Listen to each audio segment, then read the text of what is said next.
My name is Harriet Granderson, and I've been the director of the Cleveland Opera for years. I'm sure that doesn't sound like a lot to you, what with the picture of Cleveland as a post-industrial wasteland deprived of fine culture, but I can assure you that we don't harbor talentless hacks. I make sure of that. Admittedly, it's difficult to attract equally discerning ears. We live in the shadow of the Rock and Roll Hall of Fame, where the off-key caterwauling of drunken pseudo-poets is worshipped. Even the partly admirable ambition of progressive rock is shunned here. On the talentless hack front, I've recently had to fire one of our tenors. My idiot assistant had hired him while I was on sabbatical. Because of our city's reputation, we are often the last resort for those who can't crack it in such bastions of civilization such as Louisville or Newark, and this fellow was no exception. He left my office crestfallen, as I was not unsurprised to see his obituary listing unknown causes soon after that, reading suicide. Musicians are not hardy, they're dreamers and romantics. That's why they get into such a non-lucrative business, and why they are equally shocked when it leaves them destitute. In other words, I've dealt with his type many, many times over the years, and I'm sure I've destroyed their dreams of reaching a large audience. They move on and teach as adjuncts at a community college, or feed their egos by destroying the competition at open mic nights at karaoke bars. I've known at least 3 of the men and 4 women who have taken their own lives soon after a final meeting in my office. I can't blame myself for their fragility. I simply elucidate their flaws and tell them how terrible they truly are. It's an act of respectable honesty. In any case, I've always slept well. Yet, I imagined I woke early this morning to the sound of singing. A melodious voice was just a few hundredths out of tune. Then a chorus that together sounded nearly perfect. I saw wisps of faces the color of moonlight and the consistency of smoke in this fever dream. They sang, "I called out to them in arms, and they stood at attention, their withered faces burning, and sallow with abstention. The call of life's pleasures, always at arm's length."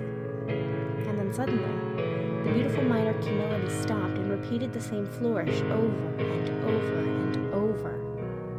It never returned to the root.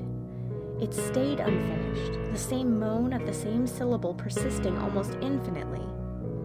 Most persons would not be quite as driven to distraction as am I, but I needed it to reach a proper conclusion. Instead, it faded out in volume over an indeterminable length of time.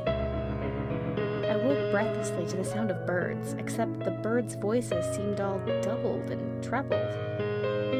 Each pitch was out of line with the other, making their sweet, warbling cries into morbid cacophonies. Then my dog's barks were tinged with god-awful screeches of an origin I couldn't imagine. When I yelled out, "Be quiet!" to his wide-eyed stare, I found even my own voice unrecognizable. Every syllable, every intonation was made into a horrible multi-part chorus, grating, nasal, and guttural all at once. I ran to my car, started it, and turned the speakers down before a sound could emanate from the radio.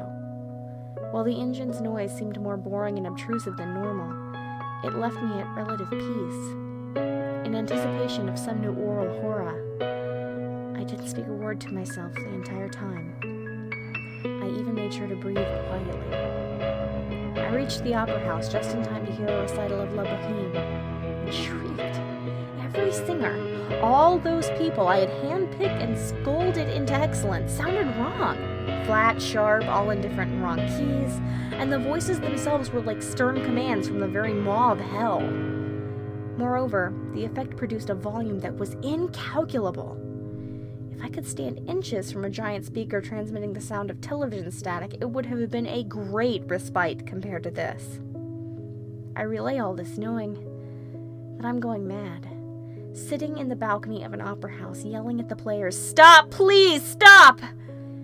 with a voice that must have grown hoarse. If only I could really hear it.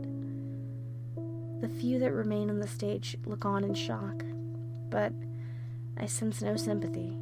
In fact, I do not recognize them from among my chosen players. No, I'm now sure of this. Underneath their stage makeup, their faces are the consistency of smoke.